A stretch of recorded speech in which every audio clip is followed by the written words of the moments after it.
Hey everybody, how's it going? It's Amy here at the TicketForce offices. Thanks for joining us today on our INTIX 2019 recap webinar. For those of you who may not know, I'm assuming you hopefully know since you're logging in to hear the recap, but INTIX is the International Ticketing Association. They have an annual conference every year in January. This year was in Grapevine, Texas. I believe it's called the Gaylord Marriott. Scott, correct me if I'm wrong, but it was a fantastic resort, as I mentioned, in Grapevine, Texas, outside of Dallas. Very Mall of America, an indoor foyer part, you know, the lobby, restaurants in there, all of the different rooms. It was really great. But we had a great time, took a big part of the team out there, and so that's what we're going to be discussing today. But it's full of sessions, networking opportunities, breakouts. We obviously see a good amount of our clients there, so we get to hang out, have meetings as well. So we're going to go over the three folks that we have here, at least their experience at INTIX. So again, my name is Amy. I'm the product manager here at TicketForce. I'll be moderating the panel today, and I'll let you guys go ahead and go around and introduce yourselves as well. Michael, do you want to start, please? Sure. I am Michael Driscoll. I am the technical support specialist here at TicketForce. It was actually the first time I attended INTIX, so it was a great experience for me. I had a wonderful time. Yes. Hi, my name's Scott Greban. I'm the National Sales Manager at TicketForce. Now, Amy, this is going to be a food review of what we ate at INTIX, correct? That's fine. That's one of the most important parts, right? Exactly. So I've been with TicketForce for 6 years now. I think it was my 7th INTIX, and so I thought it was, I say this every year, is one of the best years. They provided great content, and I'm sure I'll be saying this after New York next year. I thought they did a great job, Maureen and her team, with the content, and the sessions I thought were really valuable. Awesome. Hi, I'm Dan Micheleco, Customer Success Manager at TicketForce. I was my first INTIX as well. I thought it was great. It was a lot of great content. Fantastic to see our clients. Awesome. So it looks like we have a good amount of folks logged in. I do want to remind you too, for those of you that are watching live right now, I'm sure you have other staff members or maybe know some folks that were unable to make it today. But it is being recorded, so we'll send out the link to the recorded webinar. So if you are registered, you'll get that link for that. And then again, feel free to share that to other staff members or folks that weren't able to make it today. So we are recording that, but let's go ahead and get started. All three of you did mention the content this year. It's a pretty big, heavy part, I would say, of INTIX, or those breakout sessions. There's different tracks for, I think, executive directors, marketing, a couple of different tracks you could do, but you're more than welcome to go to any sessions you want. But let's start with Dan. I'd love to hear, what do you think was probably a session that you got the most out of this year at INTIX, especially it being your first year? Yeah, I really enjoyed the discussion led by Google. But one big takeaway I got was that a casual fan takes 31 days to make a decision whether they want to attend an event. And to me, that was just a great reminder that a sale is the sum of your marketing plan and not just one ad. So I really enjoyed that session. It was tons of great content.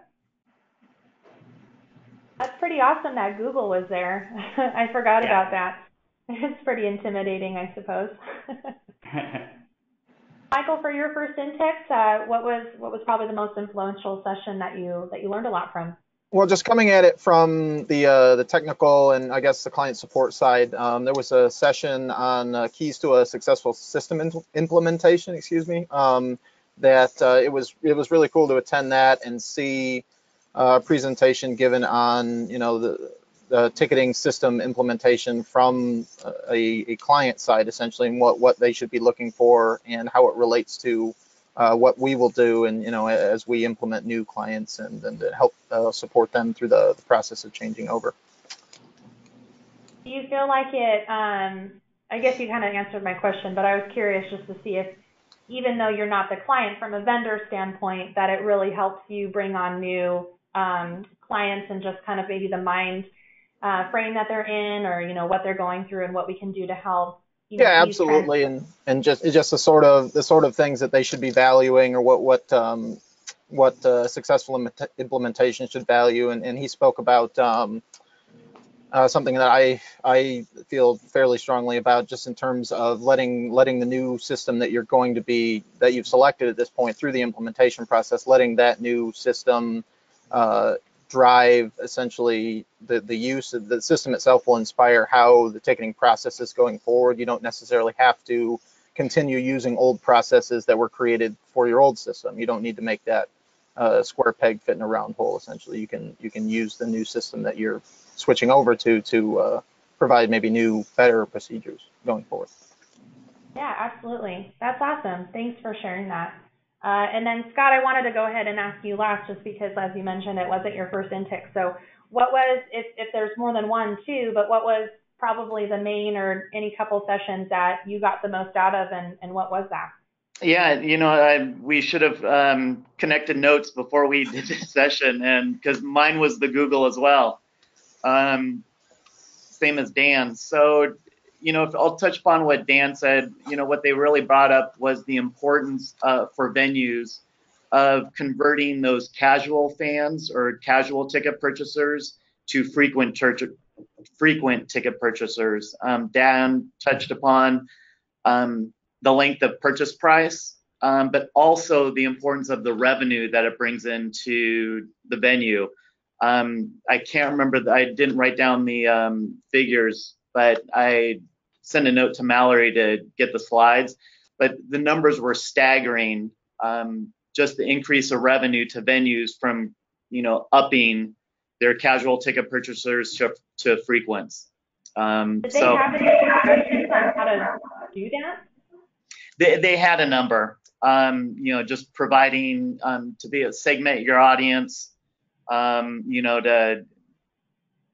it was all about data and Right. knowing where your purchasers are buying from and be able to market to them, properly.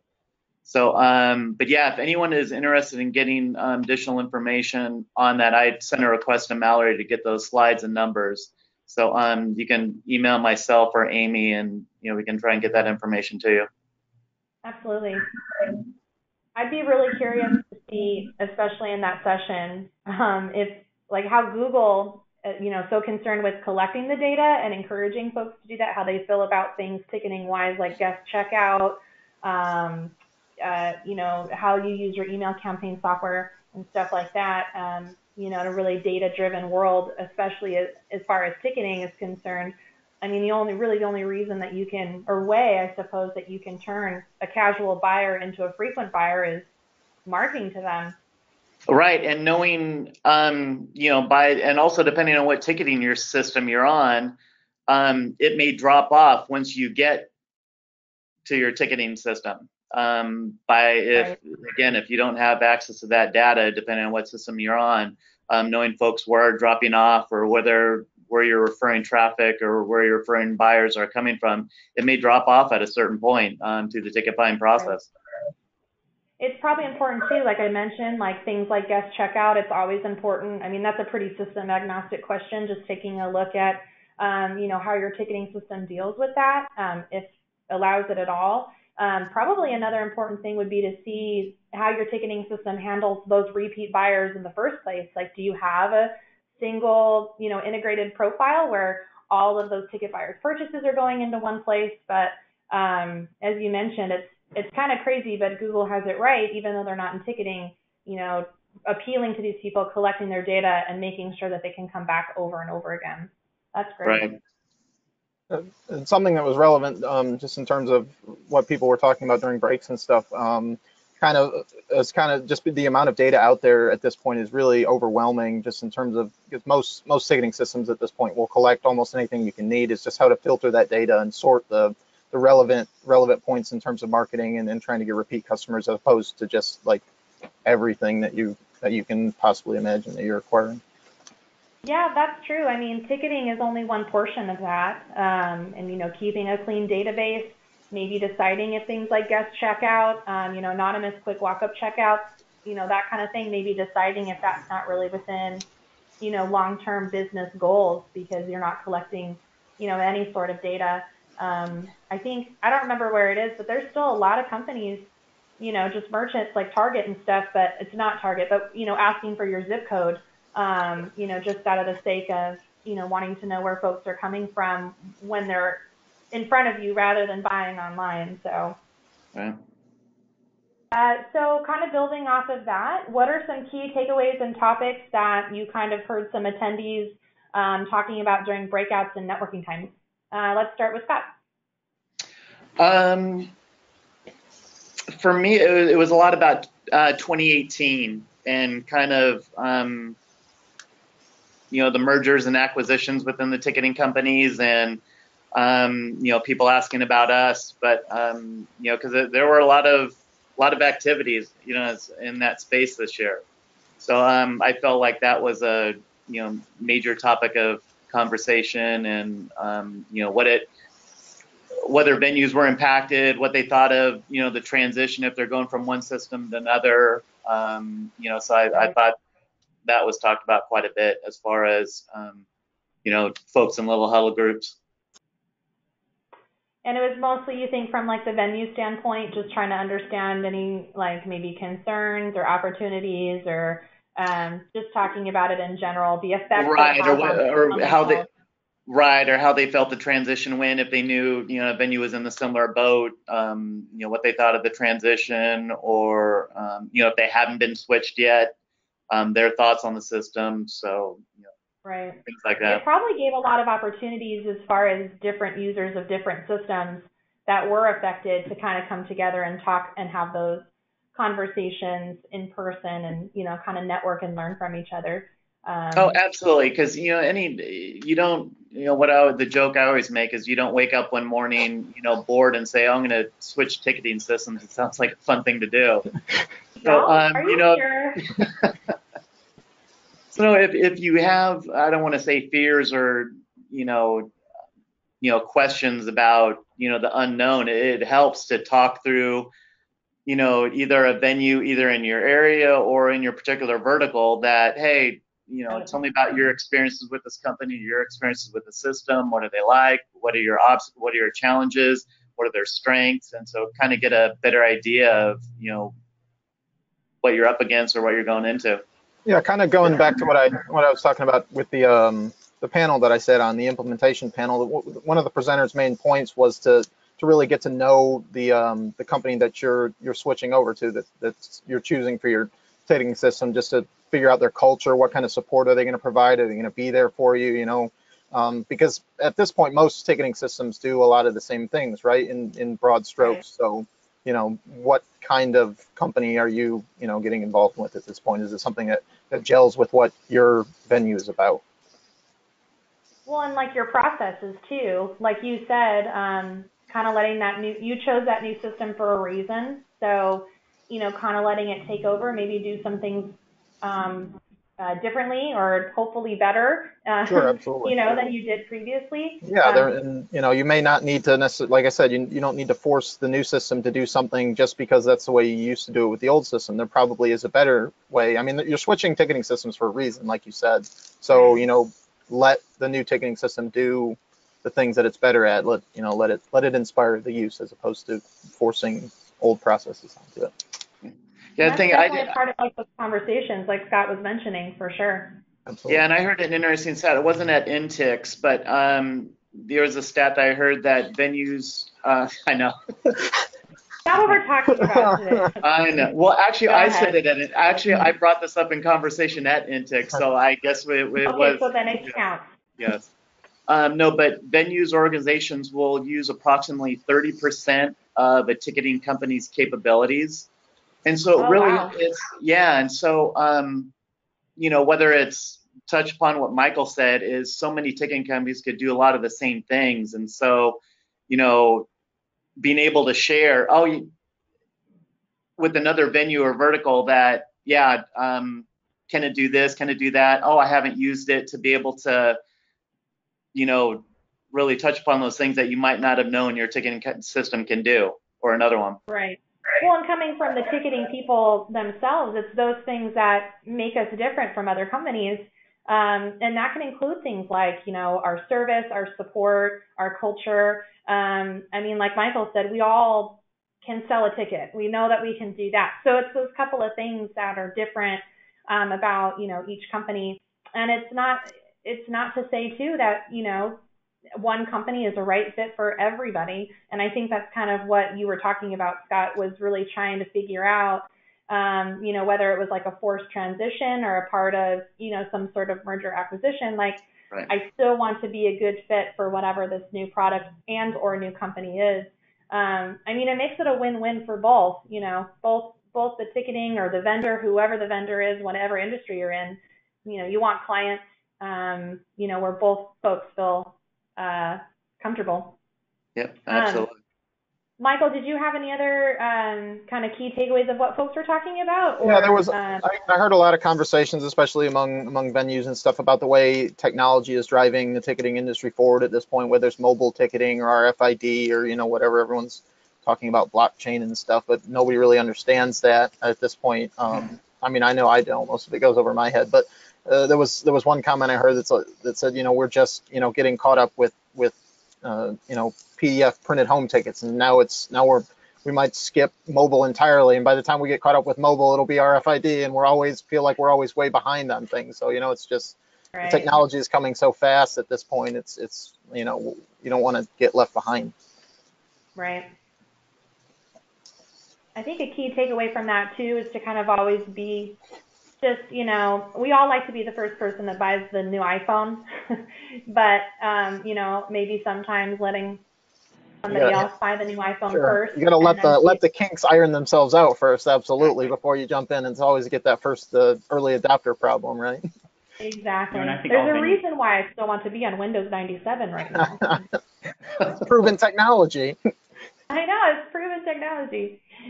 Dan, did you have anything else that you wanted to add to, some heavy topics and things that folks were talking about at INTIX? This is somewhat a controversial topic, but slow ticketing is something that kept coming up, meaning that the highest priced tickets are sold first, and as the concert approaches, the prices are cut. I think it's really interesting. It could mean that, selling out right away isn't always the best thing to happen. You could be underpricing your event. And it could be a sign to me that you'll be seeing a lot of those tickets for a quick sellout on the secondary market. So everyone has opinion. I just think it's a good, it's an interesting concept.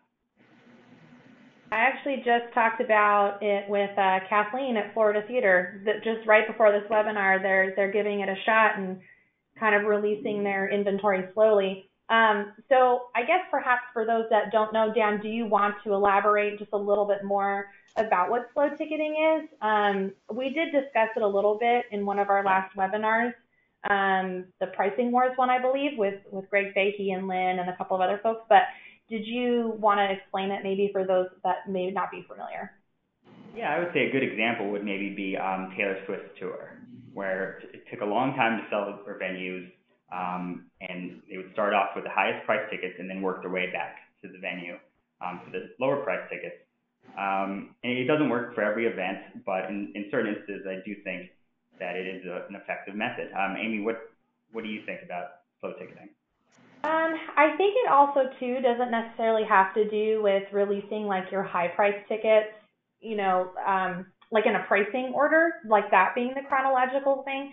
I also think it could have something to do with just not releasing all of your inventory at once. I mean, it's for sure super fun to be like, we sold out within whatever seconds or minutes, which we all know can be exaggerated sometimes, but still it feels good, to know that, okay, great, now I don't have to advertise this show anymore, or now I don't have to do anything and it's a full house and whoever, the artist is super stoked.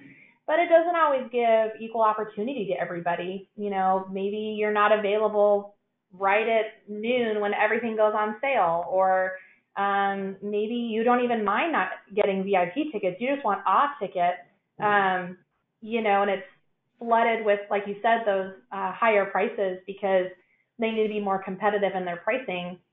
I also think it has a huge effect on things like showing up at a concert that you did pay a really high price for, but then it didn't sell out, and then you sit next to the person next to you and they probably bought their ticket on Groupon for them and their husband next to them and they spent half as much. I think it also is, has a huge effect on things like that. Just kind of an equal opportunity across the board, that everybody kind of gets a chance to get the tickets that they really, really want. And then kind of like it says, slow ticketing, you're kind of releasing your inventory. But I think we discussed in pricing wars, as long as you're transparent with your customers about how you're pricing it, me as a ticket buyer myself, I don't imagine ever getting upset about a really high value ticket or a really low value ticket or where I'm sitting. As long as I pay a fair price, just like everybody else there, I don't really care, you know? Right. I think it's a phenomenal deterrent for, the bot and professional ticket buyers that get in early and, get those best seats in the house, because it limits their resale value on how much they can make. If a venue prices it high to start off, and if one of those people are looking at it and say it's $100 and they think they can only get, 110 or 120, I don't know, whatever, not much markup on it, that's really going to deter them. I think it's a better opportunity it kind of limits the playing field to get it in the hands of fans. Absolutely. Well, and that's the people that you're going to be honest with, right? Just saying, this is how I'm pricing it. The price is going to go up a month in advance. The price is going to go up the day of. Get your tickets out, whatever it is. But if you don't want VIP tickets, or if you don't want high value, or don't mind buying the seat in the back of the balcony, you should be able to know that I can just go and buy tickets later, and I don't have to rush online and try and buy, because I think a scalper is going to go ahead and scoop up that inventory. So right. There was a lot of talk, and there was at least one session that I went to on specifically on dynamic pricing, and the idea of pricing should be more fluid basically, and you should use more data to determine what your pricing should be using historical data and whatnot. But he also made the point that dynamic pricing doesn't necessarily have to just increase pricing. You can also lower it at certain points later, too. If your sales are not what they should be at this point, you shouldn't be raising prices at that point. You might want to consider even dropping them. It should be more of a fluid situation. And there was another session talking about how trying to monetize or increase revenue on shows that you've already sold out, where you can, sell upgrades or get stored value on tickets for food and beverage and stuff like that. Just as a way to try, like, just because your show is sold out, you can still try and gain some additional revenue from that as well. Right. What's really funny is I was thinking about it the other day, is something that used to happen to me all the time, but I feel like maybe it's because I'm not, I think I'm still buying the same amount of tickets, but if like you had like a sold out, like Florida Theater had 4 sold out Dave Chappelle shows like a handful of years ago. What if you had like another comedian coming through maybe a few weeks after that, or even months after that, and it's not selling very well, maybe they're not well known? Like, reach out to all of those David Chappelle buyers and say, hey, for half off, you can get this guy's or this girl's tickets too. Maybe they have a similar comedy or whatever, however you want to market it. But, reaching out to those people to even sell other things, other tickets, not even just necessarily items for, Sure. I mean, you already have like you said, you already have a good data set of people that, like comedy at that point. If they've already bought tickets for Dave Chappelle, let's try and capitalize on that.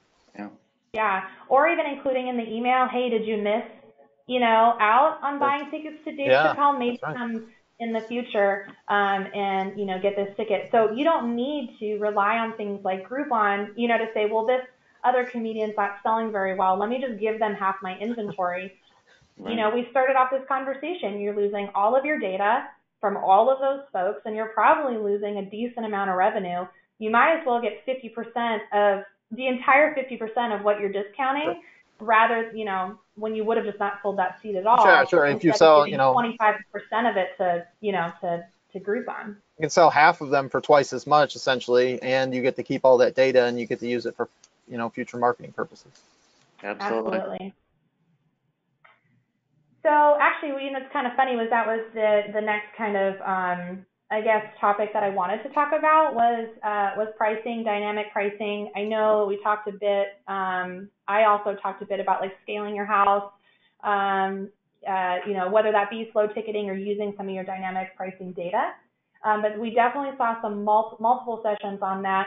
And then actually, I'm not sure if everybody saw it too, but we did a live from INTIX webinar. I was joined by Stephen Sunshine from TicketForce, who we have an integration with for both of our platforms. So he just kind of demoed TicketForce's capabilities and what they can offer clients of TicketForce and then any of their clients who have integrations with their ticketing systems. So what, I guess we kind of already talked about it, but I wanted to talk about dynamic pricing and where you see that going. So we kind of discussed a little bit about what it is, but do you see it changing at all, or you know, maybe doing anything new that we didn't discuss just right now? Do you guys have any more thoughts?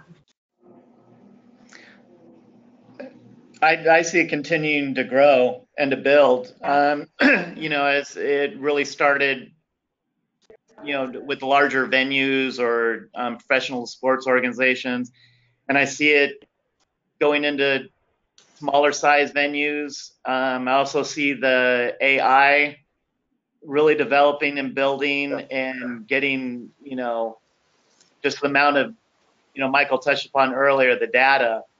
I just think the AI on, you know, the data is just going to continue to improve and improve and improve to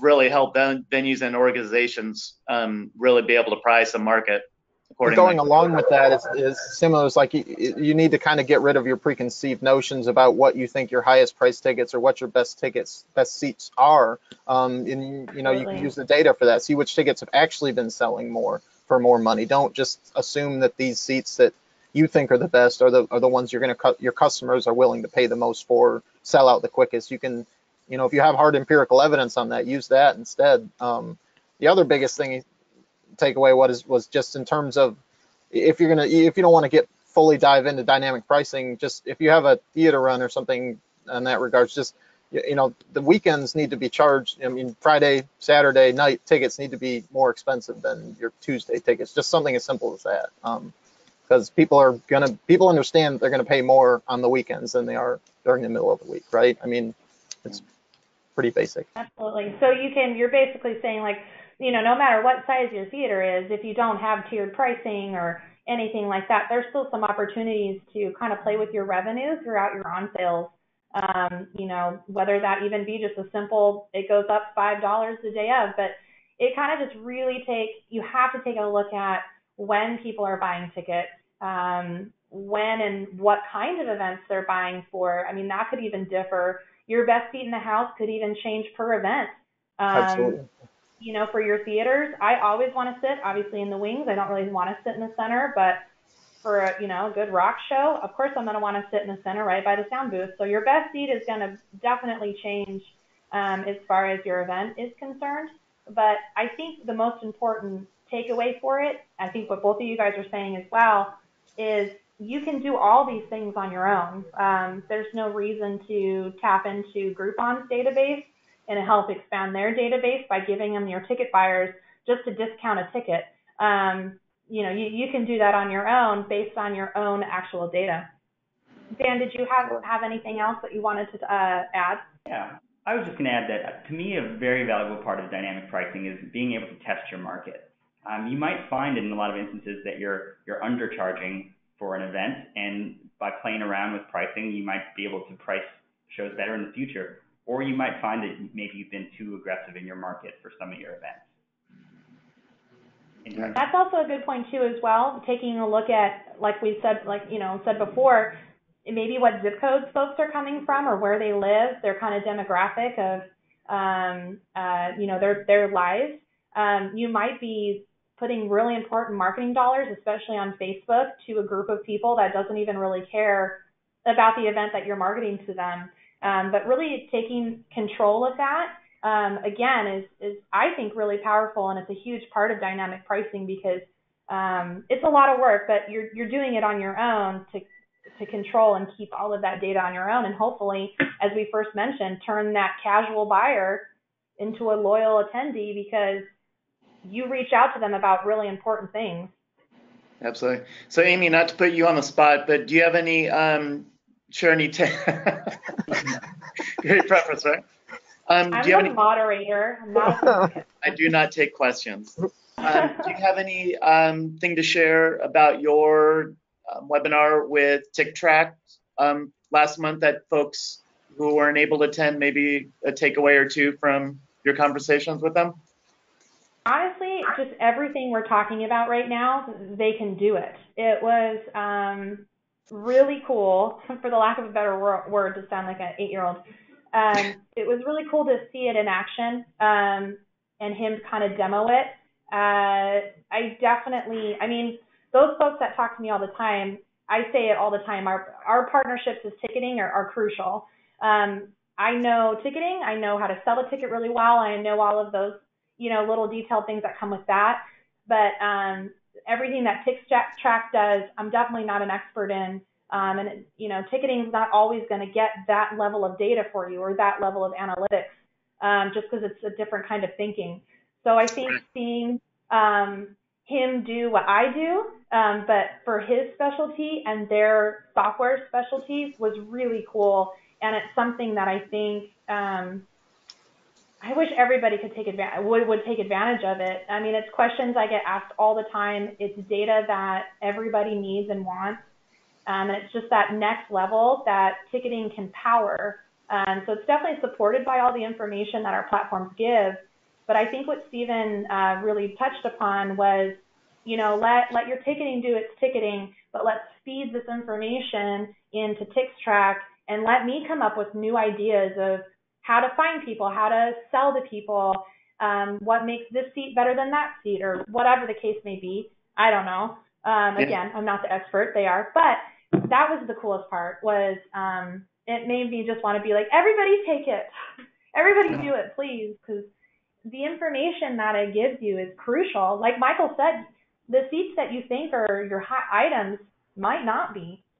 Your comedy crowd might always buy tickets on Fridays. I don't know, but it gives you that really important information that maybe in ticketing you would be sitting there with having that hard data is so crucial and so useful to be able to price and stuff instead of just going with your gut, and it could be completely wrong. How do you don't know. Exactly. So but you might be right. Maybe it'll show you that you're right. Oh, well, I always love that. But I think so to go off of what Michael said, that was definitely my key takeaway was that you don't know that you're right until you use tools like that, for sure. And it's a definite benefit and advantage that we have somebody like that in the market to be able to provide a service like that. That's great. Yeah, I think it's great that these types of analytics are available to everyone now. You don't have to be a big arena. Anybody can do work to be able to get these types of numbers and figures. Right, and I mean Google Analytics and stuff like the tags and the pixels that Facebook provides you. I mean they're definitely great, especially as far as like remarketing and stuff. But TicketForce is ticketing oriented, so it speaks a language that Google Analytics can't speak. I mean, Google just looks at your dollars, really. Like, hey, you sold this much, which is fine. I mean, that's good information. But TicketForce really helps, those individual seats and really optimize as far as like your inventory.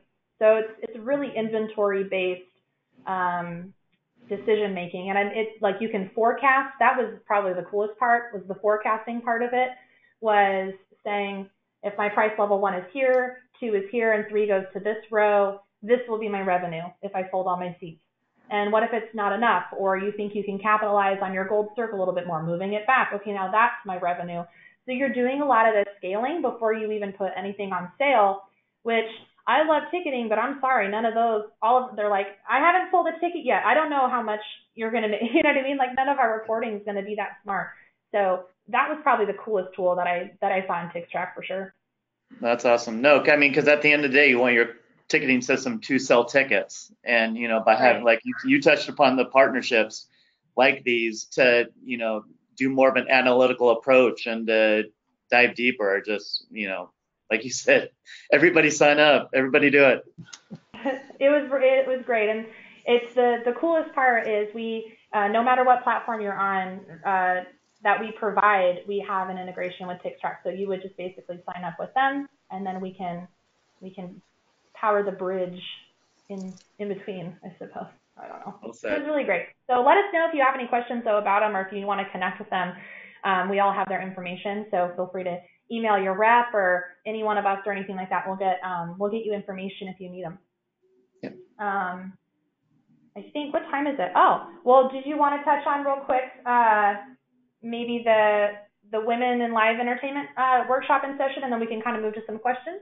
Was that a thing? What? I'm just kidding. Did we do something with the women's? That joke never gets old, you know? I think there might have been a few people in that room.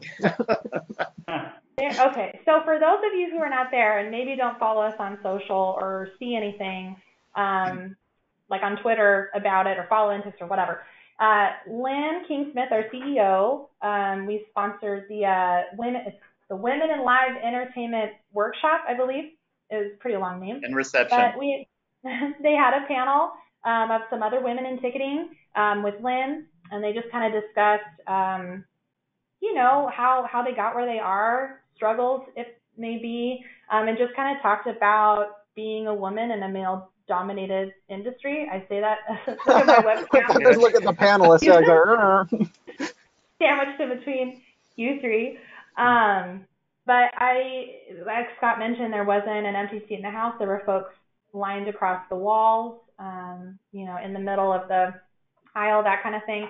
I introed the session, and it was pretty funny because I saw the TicketForce dudes just meandering outside, and then I made you guys all sit in the front. So it was the only empty seat. So we thought it was too crowded. We saw that we didn't see any seats, and we're like, no, we got somewhere up front. So we jumped in. It was great. It was very inspiring. You know they can come in, right? Well, now I called you out in front of the class. Right. Now we have to. You had to go. But I had a great time. I think it was just absolutely wonderful. I don't know. Yeah, so I missed out on the session because it overlapped. I started a half an hour before the expo hall. Yeah, with the trade show. So was still at the trade show booth meeting with folks, but talking with folks who attended at the reception, the feedback was incredible and amazing. Couple folks did say they wish there was some Q&A afterwards, but you know, according exactly, and just hearing what Lynn and Amy and some of the other folks were saying about the session is just the content was so good, and what everyone was saying was so good and valuable that there was really no time, like you said, just ran out of time to be able to do Q&A. So next year, we even had a couple more talking points too. I know that we didn't get to, but we had a reception right after that. Everybody, you know, that couldn't attend the workshop could still come and network and talk. So we had to basically get out of that and go to the reception. But I think we overflowed the reception area too. That was even more crowded than the hall. Yes. That may have had something to do with the wine and guacamole. Right.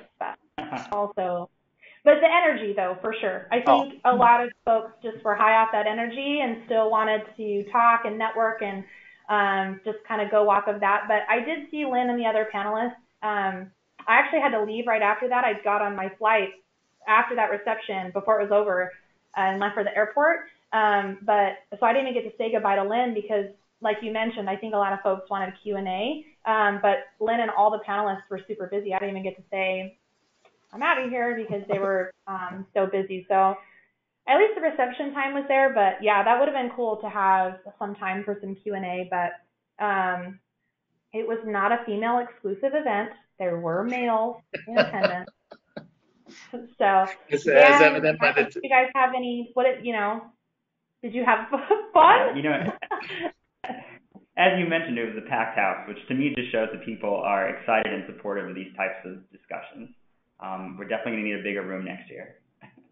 I mean, it was really inspiring just to hear their perspectives and their stories. It was just, different from just hearing something like that coming from, a male perspective, just hearing what they had gone through and what opinions and ideas they had going forward for the future to provide to new generations of female leadership as well. It was great.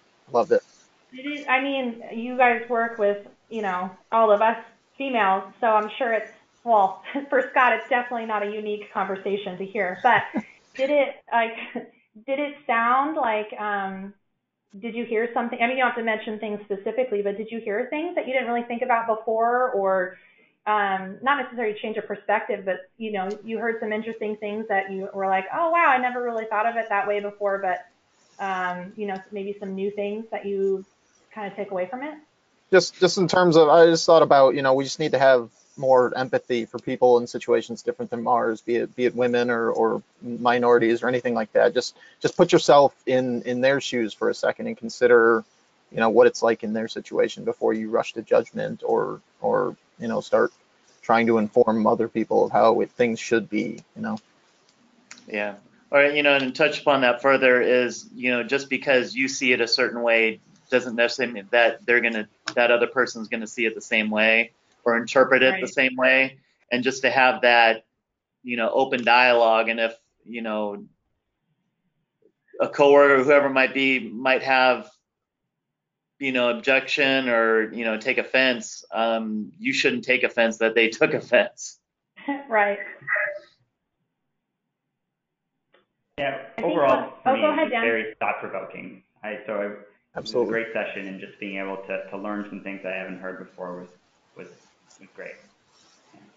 Well, and I think that's and to kind of close it up, I think that was the point, was all three of you touched on how, some important key takeaways, but all it is on a simple basis is these conversations aren't happening because maybe folks are uncomfortable or don't know what, more about it or, anything. So I think that's the most important thing when it comes to, anybody, is to have those types of conversations. When I had my son, he's not even 5 months old yet, I'm already back to work, I'm already traveling, having conversations of how that fits into the workplace, having conversations of, diversity and that kind of thing, and why that's a benefit for everybody, especially it's 2019, we should be having these conversations by now and hopefully fixing some stuff. So cool. Absolutely. Well, unless you guys had anything else that you wanted to comment, you guys can go ahead and think, but for those of you that are watching, I don't know why there's no question panel over on there, but feel free to put in that chat little box there if you do have any questions or comments. Maybe you were in attendance, want to add anything, but I'd be happy to hear any questions or filter any questions to the panel here. But if you guys had any closing comments, we can kind of let some folks answer or put in some questions if they want, and then we'll kind of wrap it up. So we'll go ahead. Dan, we'll start with you. Any closing comments about INTIX, your thoughts? Other than I really enjoyed it the first time, I think if you get the chance to go, it's great to meet your peers and just learn. Everyone has their own unique problems, but it's a great forum to be able to discuss your venue and learn from someone else's mistakes or successes. Absolutely. Michael, anything? Yeah, it was really cool as a first time, like Dan said, just to see so many, ticketing people in one place, and they all speak the same language as you. They all have the same, problems, and then you can talk about how you handle things. It was just, I'd never seen that many ticketing people all together in one location ever before. It was really, really cool. Yeah. Yeah, as touch upon it, if you're a venue and you're debating whether to send your folks to INTIX, I highly recommend it. Just the educational component and the educational tools, and to connect with folks in the industry and hear their struggles or their challenges and what they're doing, and it's tremendous. And also, I think of it, I want to congratulate our winners of our Amazon Fires. Okay. So we did drawing. So if you come to INTIX, you could win prizes. You could too, win. So. You too could be a winner. So many chances to win prizes. Yeah. So we did a giveaway each day of scan badges at our booth, and then those that attended our the session we hosted, and it was Lisa from Columbus Civic Center, Ruth from Segerstrom Arts or Center for the Arts, and then Ebony from the Memphis Grizzlies. So you three you get a fire, you get a fire, you get a fire. You should have put Prices Right little. Yes. Yeah. All right, awesome.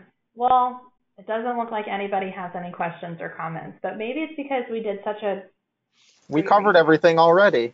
Yeah, we did. We covered all the things. Everything. All right. Yeah. So now if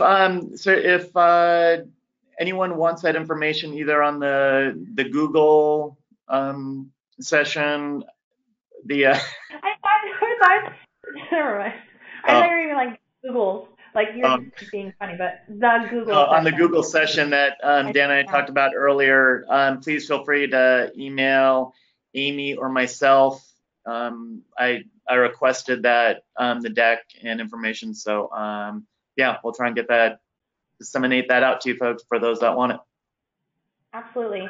And then again, hopefully you'll get the recording of the webinar. If you do have any issues with that, just please let us know. We'd be happy to forward whatever we need to you. I'm not sure what the upcoming webinar is on, but I'm assuming you'll probably get some correspondence pretty soon, but mark your calendars for Wednesday, March 27th. And if you ever need anything, the TicketForce team is here for you, so please feel free to email us with any questions that you have, either from today or really anything at all. Yeah, thanks for joining us. And thank you guys, Michael, Dan, and Scott, for sharing all of your thoughts. And actually, if you need more info on INTIX, you know, like Scott mentioned, if you're not a member or have never attended or have any questions, I'm on a couple of committees as well, too. So we have some other folks. I think, Michael, you're on a committee as well, right?